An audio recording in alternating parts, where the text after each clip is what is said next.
Nagsa ng daang-daang residente ang bentahan ng 20 pesos per kilo na bigas sa lungsod ng Santiago. Maaga pa lamang ay mahaba na ang pila ng mga nagnanais makabili ng murang bigas, kabilang ang ilang mga senior citizen na personal na nagtungo sa lugar upang makapila. Dahil sa dami ng tao at siksikan ng pila, ilang nakakatandang residente ang nakaramdam ng pagkahilo. Sa panayam ng Bombo Radyo Kawan kay Ginang Marina Mabini, sinabi niya na marami sa kanila ang pumila ng maaga upang matiyaka na makakabili ng 20 pesos na bigas na malaking tulong umano para sa kanilang pang-araw-araw na gastusin.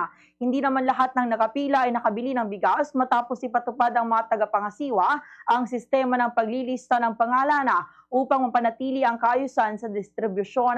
Alinsunod sa naturang sistema, isang ID lamang ang tinatanggap para sa bawat residente upang mailista ang kanilang pangalan bilang benepisyaryo ng programa. Samantala, tiniyak naman ng organizer ng programa ang patuloy nilang pag-aayos sa sistema upang mas maging mabilis at maayos ang pagbebenta ng murang bigas.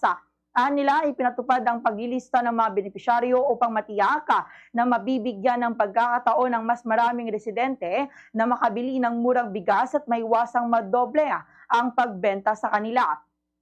Pinayuhan din nila ang publiko na sumunod sa schedule at sistema ng pamamahagi upang maiwasan ang siksikan sa pila at matiyak ang kaligtasan ng mga residente.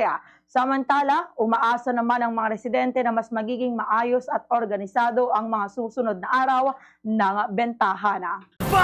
Sa Radyo Bombo!